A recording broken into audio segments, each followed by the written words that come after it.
ಚಾಮುಂಡಿ ಬೆಟ್ಟದ ಪ್ರಾಧಿಕಾರ ಮಾಡಿದ್ದೀವಿ. ಆ ಪ್ರಾಧಿಕಾರ ಮಾಡಿದ ಮೇಲೆ ಉಮಾದೇವಿಯವರು ಸ್ಟೇ ತಗೊಂಡಿದ್ರು, ಸ್ಟೇ ವಿಕೆಟ್ ಆಗಿದ್ರು. ಅದಕ್ಕೆ ಮೊದಲನೇ ಸಭೆ ಕರೆದಿದ್ದೀವಿ. ನಾನು ಚಾಮುಂಡಿ ಬೆಟ್ಟದ ಮೇಲೆ ಮೊದಲನೇ ಸಭೆ ನಡೀತಾ ಆಕ್ಷೇಪಣೆ ಸರ್ ಸ್ಟೇ ಇದೆ, ಇನ್ನೂ ಇದಕ್ಕೆ ವಿಚಾರಣೆ ಇದೆ, ಮಧ್ಯೆ ಮಾಡಬಾರ್ದು ಅಂತೇಳಿ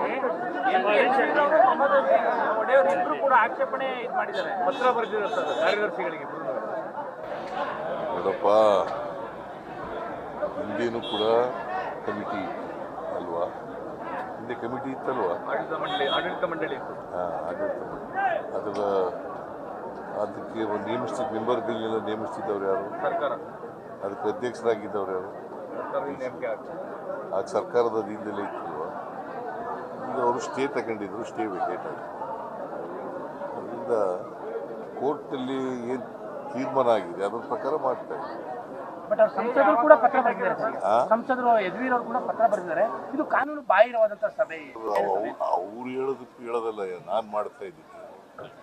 ಕೋರ್ಟ್ನಲ್ಲಿ ಏನು ಹೇಳಿದ್ದಾರೆ ಅದರ ಪ್ರಕಾರ ಮಾಡ್ತಾ ಇದ್ದೀನಿ. ಸ್ಟೇ ನಾನು ಡೇಟ್ ಬರ್ಕೊಂಡಿದ್ದೀನಿ, 22ಕ್ಕೆ ಸರ್. ಈಗ ಅಂಗನವಾಡಿ ಕಾರ್ಯಕರ್ತರಿಗೆ 3 ತಿಂಗಳಿಂದ ಸಂಬಳ ಆಗಿಲ್ಲ ಅಂತ ಹೇಳಿ ಅವರೆಲ್ಲರೂ ಪ್ರತಿಭಟನೆ, ಕೋಲಾರ ಭಾಗದಲ್ಲಿ ಪ್ರತಿಭಟನೆ ಮಾಡಿದ್ರು. ಎಲ್ಲ ಕೊಟ್ಟಿದ್ದೀನಿ ಸರ್, 3 ತಿಂಗಳಿಂದ ಆಗಿಲ್ಲ ಅಂತ ಸರ್. ಗೊತ್ತಿಲ್ಲ, ಚೆಕಪ್ ಮಾಡಿಸ್ತೀನಿ.